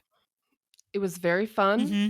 It was very, dramatic Mm-hmm. and entertaining, Mm-hmm. but yeah, it had a lot of issues and, Mm-hmm. like, really significant, like, I just really don't think it should have been a film. Agreed. And Agreed. yeah. Agreed. Ray? Yeah, definitely should have been a series. I think it would have been a fantastic limited series. I Oh, think it would yeah. have definitely been. Everyone would have been talking about this at the water cooler. Yeah, Yeah. it would have been something to talk about. Yeah, definitely. But I think all in all it was good. I have a sneaking suspicion that maybe by the time the Blu-ray comes out there'll be an extended cut I hope that I think so. will be better. Yes. And I'm willing to watch a 3-hour film if I feel like it comes together better at the end. Oh, for So, sure. I yeah. agree. Actually, I love that you said that because I hadn't even really considered the extended cut. But I was hoping for deleted scenes. But yeah, I'm gonna hold out hope for an extended cut. I know there's a lot of scenes that were missing that maybe would have fleshed the story out a little bit more. I enjoyed it. It was nice to see something, even though Adam still dies at the end. It was nice to see something a little less emotionally heavy for me than say Annette or Where the he last smiles. duel. Yeah, there was I thought the movie was very campy and entertaining.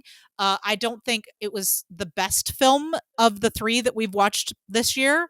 But I would still recommend it to anybody who's a fan of Adam's work because he's great in it. And I think that he did an he is this character was really different than what he usually plays. And so it was nice to see that side of him and also to see him transition into this sort of ruthless businessman. We didn't see the transition really shown to us, but his acting I think was still spot on. So yeah, I enjoyed it. All right, shall we get into our moments of thirst? Yeah. Moments of thirst.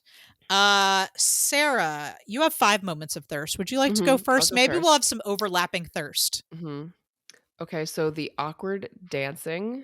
Oh my god. Oh my god, the awkward virginal dancing where he was popping a boner on that dance floor and he didn't know what to do with himself. Yes. 100%. Every time he smiles and looks at Patrizia adoringly. Oh my god, yes. Yes. Yes. 100%. When he stands up to his father about Patrizia and shouts for the first time, like I forget what the line was, where he like emphasizes like that he loves her and she is worth a lot to him. Yes, agreed. That was a great scene. The first kiss on the boat. Oh my god, so cute. Oh, so cute. He was like and the sex scene. Yeah. Like hot. Okay, did you notice she slaps him in the face while they're kissing against the wall? So he slams her into the wall, she slaps him in the face. I was like, what is happening? This is awakening so many things in me right now. So many things. I have all the feelings. And that was improvised, like those moments. Well, I thought he said in an interview that they blocked it out, but then everything else was, yeah, you're right. So they blocked out they did the blocking, but then I guess they took it from they there. They took it there. Quote unquote went at it. Like they were like, we'd been filming together for long enough that we felt comfortable just like going at and she just felt comfortable slapping him in the fucking face. And then her thrusting like up into like I swear to God, I read an interview where Ridley Scott told her to fuck him like a man. I swear to God. Well, she did. She did. I mean, that scene was. I'm gonna give that 5 chili peppers, you guys. Okay, Sarah, I can't believe you didn't say this because we talked about it at length in the theater. But my number one. Not number one. This is in no particular order, but the first one I have on my list is the giant fucking wedding ring that she puts on his finger because his hands are so fucking huge. Like that wedding ring was, I don't know what lens they had on that camera, but that wedding ring, it looked like a fucking bracelet. She just whips out a hula hoop. It's just like, and I take this man to be exactly. And I'm just sitting there watching the movie, and I hear Sarah whispering, "Oh my god, look at the size of that wedding ring! His fingers are so huge." That's funny. So I also loved when he when he was doing the Oh, I love the photo photo shoot. I shoot. forgot to mention Oh that. god, That yes, the was photo shoot, that was so amazing. hot. That was cute. Um At the beginning, and then he started jumping around again, and I was like, "All right." I also thought his smile again, we've already said smiles, but all of his smiles and like all the like kind of the his joyful innocence in that first act Mhm. was really hot. The pussy eating we've already talked about. That was amazing. The sex scene, the bathtub, which is the end of that scene where Oh, yeah, he's the when she bathtub, where he pulls him gets into the into the bathroom and he's all wet and they're like bathtub. making out in the bathtub. Um I loved how goofy and endearing he was. He looked really hot in those suits, so that's definitely on my list. Like the cuts of those suits, like just looked really good on The him. turtleneck? What was the one with the Mm. turtleneck? He was like had like this blue, it was like a navy blue Oh turtleneck and yeah. then like a suit jacket. And I Mhm. was like, huh. Mhm. Oh, that was when he was on the date. They were on the date on the boat. Okay, Yeah, yes. yeah, yeah. And I actually thought it was really I thought it was really cute when he was riding the bicycle and he took his hands off the bike and it just that moment of like joy that he was experiencing. Just giant It legs was like giant, like pumping. just windmilling in the air. He's so big Um on that bike. I'm sorry. okay. I'm gonna need to lay down on the chaise, you guys. I'm gonna need to lay down on the chaise. My goodness. I don't know if you had any moments of thirst. It's okay if you don't. I didn't write Hmm. many down. Like the one that I did write Yeah. down was okay, power bottom. Like I said earlier, Yes. I was like, Yes. whoa! I was very much like, okay, Lady Gaga, okay, Hmm. Adam Driver, okay, like, I was having a good time.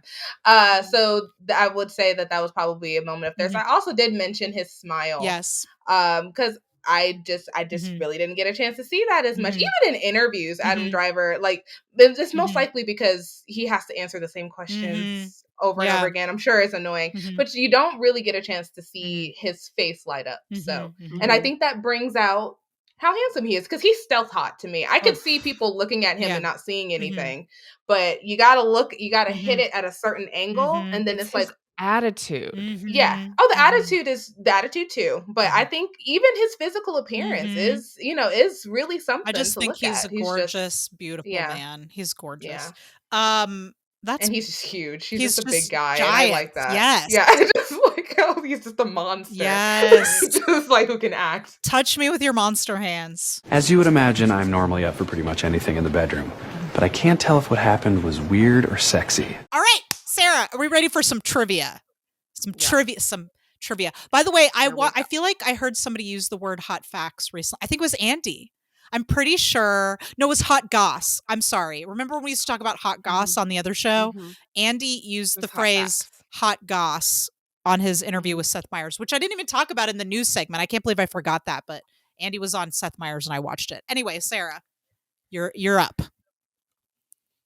1. Lady Gaga improvised a lot of her lines. Oh. Ridley Scott encouraged the actors to explore their characters and stuff, and so she improvised a lot of her lines, including Father Son House of Gucci. That was improvised. Iconic. I liked Fucking it a iconic. lot. Yes. Yeah. We already talked about this, Nicole, but Lady Gaga went full method.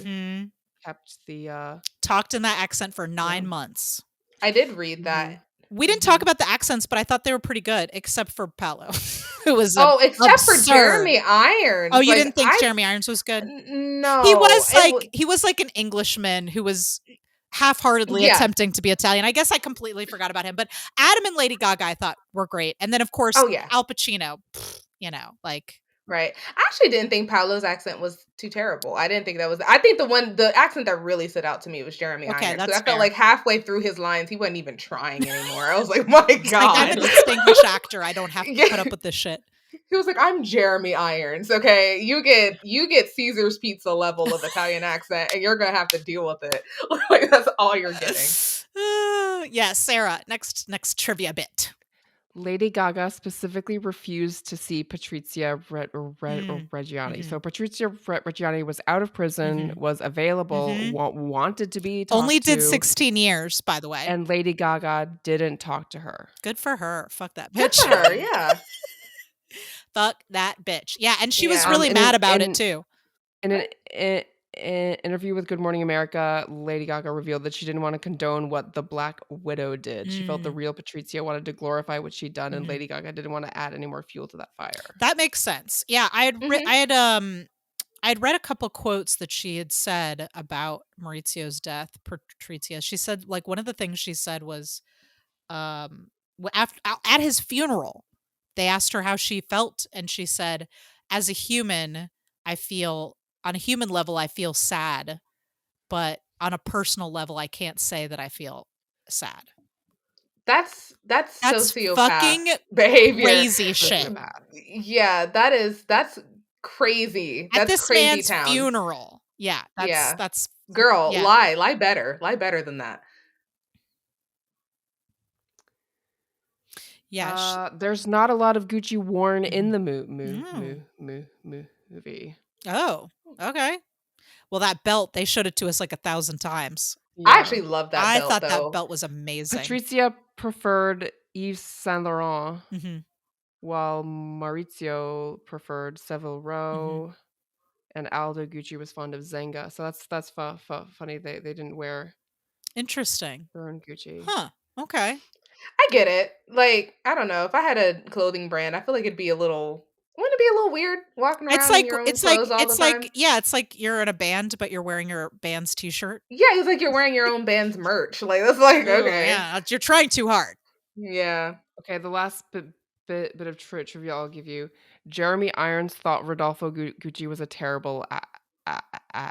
That's hilarious. He probably That was. is perfect. That's perfect. Oh, wow. Okay, that was great, Sarah. Thank you for all those trivia bits. To tack on to that clothing thing, I remember hearing an interview with Lady Gaga where she said that, or maybe I was reading it, I don't remember, but she said that a lot of the pieces they used in the movie, not a lot, but a few. Sorry, I didn't mean to say a lot. A few of the pieces they used in the movie were actually hers. Like, those are her clothes. Lady Gaga? Yeah, I think, and listeners, you can feel free to correct me, tweet at us at AdamAndyPod, but I believe the poncho that she's wearing on their date is Poncho? yeah, she was wearing like this Which one? brown poncho. Remember, they almost went into a restaurant and she said it's too Oh. expensive, Oh, and then yeah, they walked yeah. out. I believe that Oh, brown was so poncho. plain. Oh, I thought it was really cute. Anyway, I didn't even remember it until you just said okay. it. Yeah. Anyway, a couple of the pieces that they used in the movie were her clothes. I love that You dress, know how I feel though. about brown. That's true. I think brown is disgusting. Wow. Okay. Just lay it no, all no, out I there. just mean like the clothes that are brown. I love brown. I love a good brown. I think it depends on the complexion. I don't think brown works for everybody. It's true. But I really did like her like red dress. It was like red and navy dress, the polka dot. That was probably my favorite thing that she wore. I did write that down. I was like, I wonder if we're going to talk about favorite outfits. That was my favorite outfit. I mean, sure. If you had a favorite outfit, please good tell ones. us. Yeah, no, it was definitely that dress and the father son House of That Gucci was gorgeous. dress. That was my favorite dress. I would wear that. Can I get one of those? Because I would like to wear that. I actually really did, and I'm not a big fan of power suits, but I did like that cream suit that she had where it was like her wearing Gucci for the first time at the first time we went to the Gucci store. I thought that was really, really cute, and I that's something I would probably wear. Oh, okay, last the thing. red ski suit. Oh, that red ski suit was God. a moment. Amazing. That was a moment. Amazing. But okay, so it was so weird, but there was actually one of Paolo's outfits that I liked a lot. And it was when they were doing the runway before he got in trouble for copyright. And it was like a silky green top.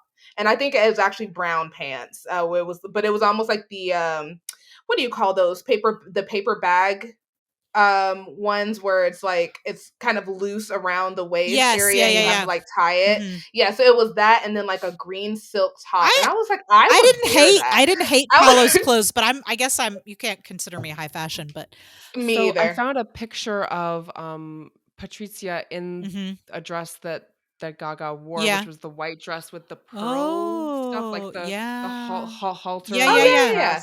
She wore it like a bar or something like that. There's a picture of Patrizia, the real Patrizia, wearing like a dress just like that. By the way, I looked up a picture of Paolo. They did him so dirty. Like, he did not look like that. Did I even pull up the You picture. sent it to me. I He s wasn't overweight. No, He he didn't didn't look have like the balding he thing didn't going look like a on, fucking like clown at all. Like wait, I actually have it right here.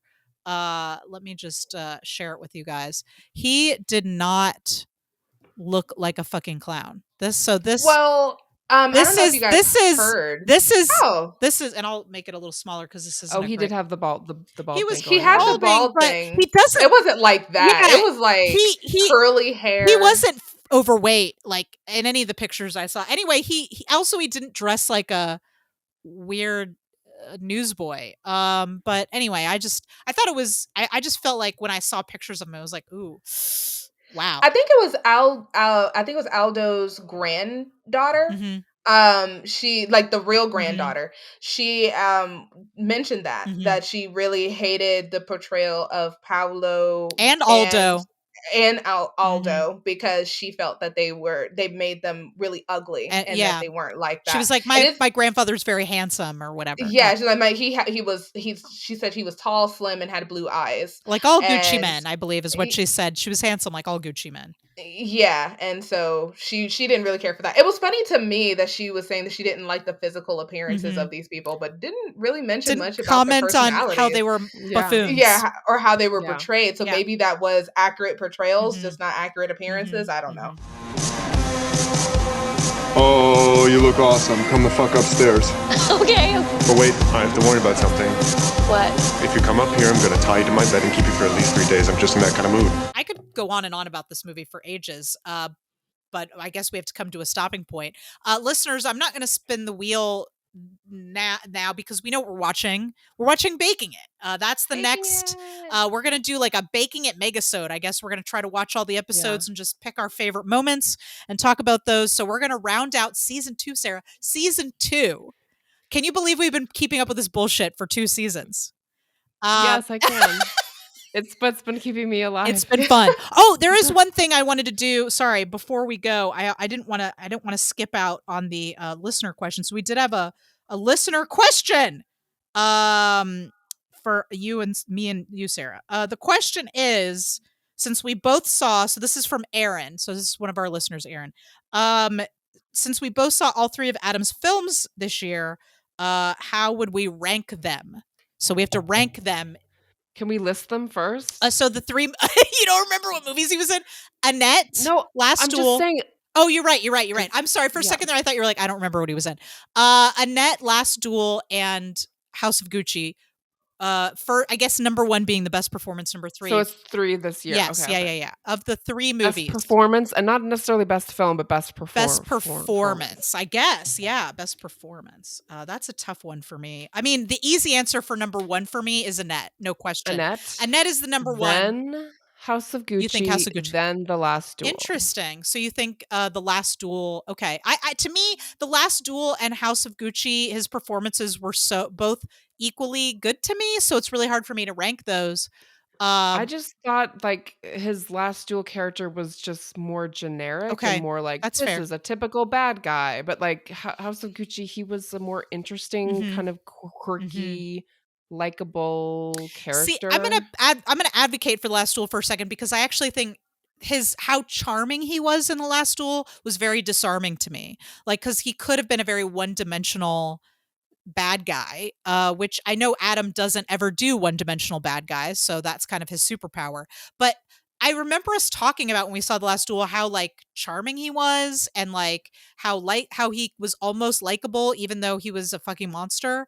And that's something we talked about on the show. So I have to I give don't remember thinking he was charming. well, he was like there were a couple scenes like where they're flirting at the table. Again, this was from his POV, so I don't know if they were actually flirting, but he was so I felt like he was like charismatic. Maybe charismatic is the word I'm looking for. Maybe not charming, but charismatic. So the charisma that he displayed in that character, um the way that he was able to do that and be completely unaware of what a monster he was, like his absolute commitment to the entitlement of that character and not realizing like that what he was doing was wrong. I think there was something about that that was really highly skilled. I also think The Last Duel is a better movie. Like, it's just a better movie than House of Gucci. Probably, but it was much less It was less enjoyable. enjoyable. So I guess if I'm gonna rank, well, I mean, which is the most enjoyable? I mean, House of Gucci was very enjoyable. Of course, I loved Annette. You didn't love Annette at all. So I guess you'd probably watch this 1,000 times more before you'd watch Annette again. Yeah. But So I still agree that Annette was his best his Annette was his performance. best performance. I'm gonna give it to House of Duel. I'm gonna have House of Duel. I'm gonna give it to House of Duel. I'm sorry, I'm gonna give it to The Last Duel for number 2. Partially because I think that his ability to make that person Jacques Legree, his ability to make him more than one dimensional, his skill at that elevated that movie. I think you just like Adam Driver, so no I matter was what kind of character he thinking that. plays, like, No, you're that's not just gonna true. like his That's not true. character. That's not true. Which movie has had something where you dislike his character? But what it doesn't. I'm not saying I like Jacques Legree the person. I'm saying that in the film Last Duel, I was engaged in his story in a way that I didn't expect to be because of his performance. I feel like if his performance had not been what it was, then he elevated the movie with his performance. He also elevated The House of Gucci with his performance. This is my I didn't rating. like Jacques Legree at all. This is my rating, not yours. I know. So number Meh. 1, Annette. Number 2, The Last Duel. Simply because that character was, I think, a more complicated character to play. Maurizio was very easy to like for me. At least he was for the first half of the movie. So, but like I said, honestly, I could put them both at the same level. They could both be number 2 for me. The only clear front runner for me is Annette. Like, that was like something I've never seen before. I have a guest question for Oh, y'all. yeah, absolutely. So, out of the 3 movies, which do you feel like you were at your thirstiest for Adam Driver? Oh, God, that's a great question. Rank that from 1 to 3. House of Gucci. That's it. Really? Okay, Yeah, so that's no fair. thirst for the other The 2. Last Duel Okay. and Annette repulsive. Like, repulsive. Because he I'm was gonna have just to watch these movies. evil. Mm-hmm.